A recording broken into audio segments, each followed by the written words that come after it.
ನನಗೆ ಗೊತ್ತಿರೋ political knowledge ಬಗ್ಗೆ, ಪಾರ್ಟಿ ಬಗ್ಗೆ ನನಗೇನು ಗೊತ್ತಿಲ್ಲ.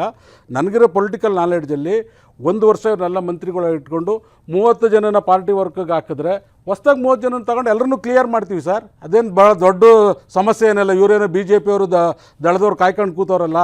ಇವ್ರು ಸದ್ಯ ಇವ್ರು ಓಟ್ ಇವ್ರಿಗೆ ಹಾಕ್ಲಿ, ಇವ್ರು ಓಟ್ ಇವ್ರಿಗೆ ಹಾಕ್ಲಿ, ಇವರಿಬ್ಬರ ಮಧ್ಯೆ ಇವ್ರು 2 ಓಟು ನಾವು ಹೊಡಿತೀವಿ ರಾಜ್ಯದಲ್ಲಿ. ಎಲ್ಲಿ BJP ಕ್ಯಾಂಡಿಡೇಟ್ ಆಗ್ತಾರೆ MP ಎಲೆಕ್ಷನ್ ಅಲ್ಲಿ ನೋಡಿದ್ವಲ್ಲಪ್ಪ. ಸೋಮಣ್ಣಗೆ ಯಡಿಯೂರಪ್ಪ ವಿಜೇಂದ್ರನೇ ಸಪೋರ್ಟ್ ಮಾಡಿದ್ರೆ ಬಾಯ್ ಬಡ್ಕತ್ತವ್ರು. ಇವತ್ತಿಗೆ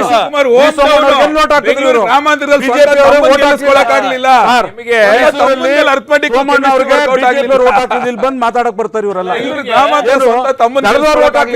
ಸೋಮಣ್ಣ ಅಲ್ಲಿ ಅವರು ಕೇಳಿ, ಚಾಮರಾಜನಗರದಲ್ಲಿ ಪುಟ್ಟರಂಗ ಶೆಟ್ಟಿ ವಿರುದ್ಧ ಸೋಮಣ್ಣ ಅವ್ರು ಏನ್ ಮಾತಾಡಿದ್ರು ಅಂತ ಕೇಳಿ ಹೇಳ್ತಾರೆ. ಪರಮೇಶ್ವರ್ ಅವರು ಕೂಡ ವಿಧಾನಸೌಧ ಕಡೆಗೆ ಬಂದಿದ್ದಾರೆ. ಇನ್ನೇನು ಕ್ಯಾಬಿನೆಟ್ ಸಭೆ ಆರಂಭ ಆಗುವಂತದ್ದಿದೆ. ಅದಕ್ಕಿಂತ ಮುಂಚಿತವಾಗಿ ಈಗ ಎಲ್ಲ ಸಚಿವರುಗಳು ಅಲ್ಲಿಗೆ ಬರ್ತಾ ಇರುವಂತಹ ದೃಶ್ಯವನ್ನು ನಾವು ನೋಡ್ತಾ ಇದ್ದೀವಿ.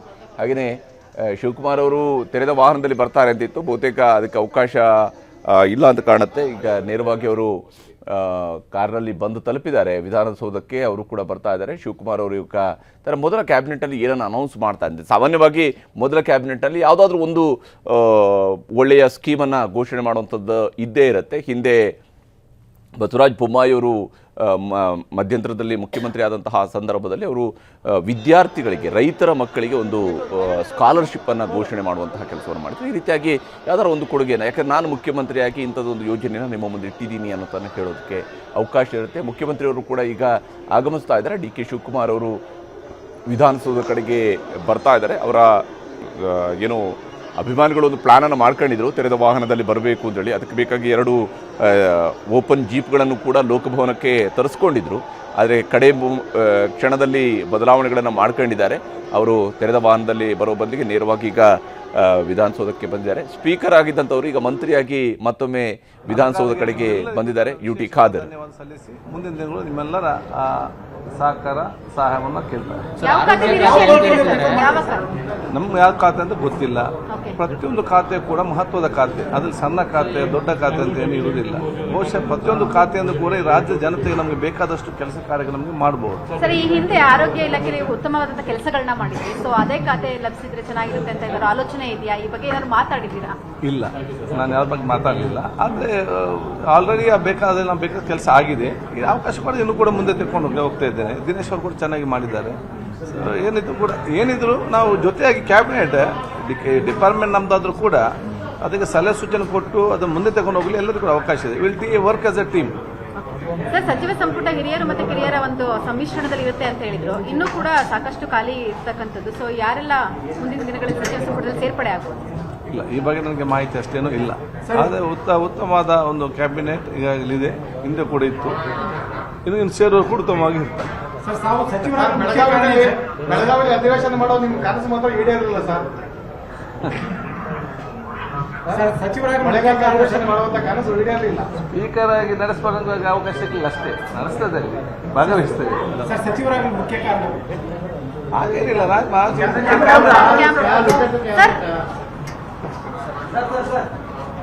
ಬೈರೇಗೌಡ ಸರ್. ಸೊ ಮುಖ್ಯ ಕಾರಣ ಅಂತ ಯಾವುದು ಕೂಡ ಇರುವುದಿಲ್ಲ. ಅವಕಾಶ ಸಿಕ್ಕಿದಾಗ ಕೆಲಸವನ್ನ ಮಾಡಿಕೊಂಡು ಹೋಗುದು. Thank you. ಈಗಾಗಲೇ DK ಶಿವಕುಮಾರ್ ಅವರು ಕೂಡ ವಿಧಾನಸೌಧ ಕಡೆಗೆ ಬಂದಿರುವಂತಹ ದೃಶ್ಯವನ್ನು ನಾವಿಲ್ಲಿ ನೋಡ್ತಾ ಇರುವಂಥದ್ದು.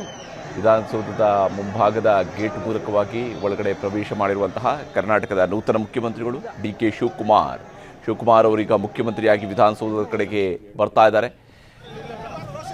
KPCC ಅಧ್ಯಕ್ಷರಾಗಿ ವಿಧಾನಸೌಧಕ್ಕೆ ಬಂದಾಗ ಅಲ್ಲಿ ಆ ಪಶ್ಚಿಮ ಬಾಗಿಲ ಮೆಟ್ಟಿಲುಗಳಿಗೆ ನಮಸ್ಕಾರ ಮಾಡಿ ಅವರು ಒಳಪ್ರವೇಶವನ್ನು ಮಾಡಿದರು. ಆ ಮೂಲಕ ಅವತ್ತು ಅವರು ಹೇಳಿದಂತಹ ಮಾತು, ಆ ದಿವಸ ಅವರು ಹೇಳಿದಂತಹ ಮಾತು, ನಾನು ಈ ವಿಧಾನಸೌಧದ ಚಪ್ಪಡಿಗಲ್ಲಾಗಿ ನಾನು ನನ್ನ ಪಕ್ಷವನ್ನು 3ನೇ ಮಹಡಿಯಲ್ಲಿ ಕೂರಿಸ್ತೀನಿ ಅಂತ ಹೇಳಿ ಈಗ ತಾವು ಇಟ್ಟಿದ್ದಂತಹ ನಂಬಿಕೆಯ ಪ್ರಕಾರವಾಗಿಯೇ ಪಕ್ಷವನ್ನು ಅಧಿಕಾರಕ್ಕೆ ತರೋದರಲ್ಲಿ ಯಶಸ್ವಿಯಾದರು. ಅದಾಗಿ ಈಗ 3 ವರ್ಷಗಳ ನಂತರ ಸ್ವತಃ ತಾವೇ 3ನೇ ಮಹಡಿಯಲ್ಲಿ ಕುಳಿತು ಆಡಳಿತವನ್ನು ನಡೆಸೋದಕ್ಕಾಗಿ ಈಗ ಬರ್ತಾ ಇದ್ದಾರೆ. ಮುಖ್ಯಮಂತ್ರಿ ಆದ ನಂತರ ಮೊದಲ ಬಾರಿಗೆ ಬರ್ತಾ ಇರುವಂಥದ್ದು.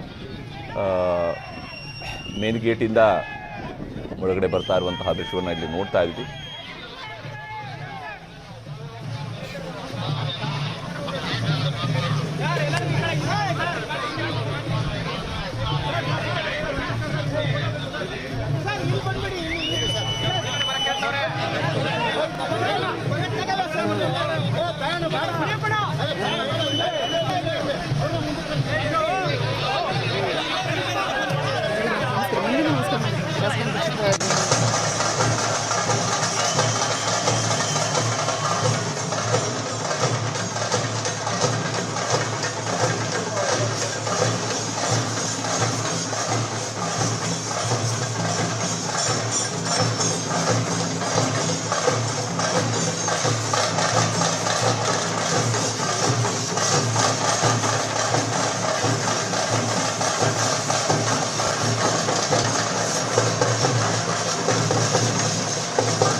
ವಿಧಾನಸೌಧದ ಆವರಣದಲ್ಲಿ ಬ್ಯಾಟರಿ ಚಾಲಿತ ಕಾರ್ನಲ್ಲಿ ಹೋಗ್ತಾ ಇದ್ದಾರೆ.